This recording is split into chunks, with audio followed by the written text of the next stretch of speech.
the issue and the story that I think has gone woefully unreported in the mainstream media, apart from the excellent work from Matt Nippert.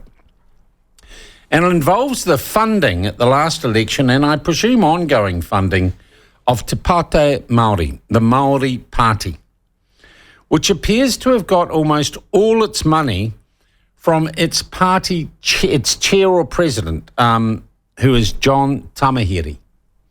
John Tamahere is the father-in-law of one of the co-leaders of the Māori Party, Mr. Waititi. So it's all very cosy and together. And we're talking about a sum of maybe $400,000 to $500,000 to help run the Māori Party, the successful Māori Party campaign at the 2020 general election.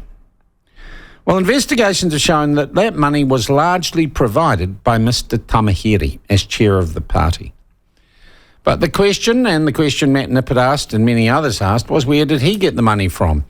And he was given or loaned that money interest-free. He was just given the money by the Waipareira Trust, which is an urban Māori trust, a charitable trust set up to provide social services and do other goods in the Māori community, particularly in West Auckland. And it's an organisation that does much good, from my understanding. And who would the chair of the Waipareira Trust be? Oh, that's John Tamahere. So the Waipareira Trust, which is a charity, gives $400,000 or so, gives loans, no interest, gives the money to John Tamahere, who spends that money on campaigning for the Māori Party. And I note that the Waipareira Trust is currently running big bus sides and billboards about proud to be Māori, which feature Māori Party politicians and must be seen as electioneering. So the Waipareira Trust in some ways is cutting out the middle person and just promoting the Māori Party. The problem is that the Waipareira Trust, to remain a charitable trust and keep the tax benefits that come with being a charitable trust, should not, and is in fact prohibited by law from engaging in party political activities. That is illegal if you want to, or it is a reason to be deregistered as a charitable trust. These issues were raised with the Charities Commission. Is that right, Ben? The Charities Commission, it's called? Charity Services. That issue was raised with them. There was an investigation.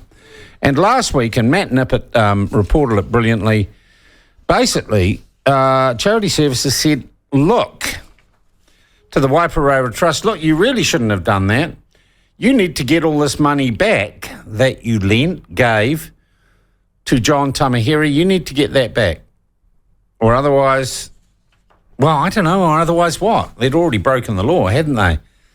So they say to the Waipareira Trust, which is John Tamahere, could you ask yourself for the money back, please? We thought that was very odd. So we put some questions to the Charity Services. Ben did on our behalf. Now, this is all attributed, and they won't give us an interview. Not confident enough about their position just to come on and actually tell us that they've done right. But here's one of the questions we asked. Has a formal schedule of repayment of the loans to Mr. Tamahere been tendered? Is there a written or formal agreement between the Charities Commission and the Waipareira Trust for repayment? Did the Charities Commission consider the trust had breached the Commission's rules? Here's what the Charities Commission says. When we initially became aware that money had allegedly been provided to Mr. Tamahere by the Waipareira Trust in support of his mayoral election campaign, we investigated. Having confirmed that this was the case, we issued a warning. Oh, a warning. In 2020, a warning. You be careful. That warning notice was based on our understanding that the trust had made a donation, and this may constitute serious wrongdoing under the Charities Act. The trust contested this on the basis that it has made a loan rather than a donation. Oh, dance on the head of a pin. And it considered that this loan was for its charitable purposes. How could getting John Tamahere elected as Mayor of Auckland be a charitable purpose? We accepted that the conduct was short of what could be characterised as serious wrongdoing. BS. Due to the evidence showing the trust had made the donation in good faith. Oh, come on, there's no good faith here. It's Mr Tamahiri giving himself money. However, the trust loan was still a breach of the Charities Act. That is why we issued a second warning notice. Oh, things are escalating now, aren't they? It more accurately reflected the situation. Sean, the warning notice made clear our expectations that the trust should take steps to recover the loan. It should not make any loans or donations to political parties or candidates in the future. So this is back in 2020, right? They're told don't do this. We have discussed with the trust and it has agreed to meet these expectations. We are confident it will do so and continue to monitor the situation. That's curious. That doesn't make sense. But we'll let it slide this time. Did the Commission consider prosecuting or deregistering the Waiparaira Trust? As a responsive regulator, our preference is to work with charities, highlight the issues and help them to rectify. We all want and benefit from a thriving charitable sector and the public can have trust and confidence in. This is the approach we have taken with this matter. So no, we don't enforce the law. Can the public have faith that the money will be repaid given Mr Tamahiri's dual roles with the Waiparaira Trust and Te Pāti Māori? As part of our discussions following the second warning notice, the Trust has agreed to take steps to recover the loan. We will keep in touch with the Trust to monitor the situation.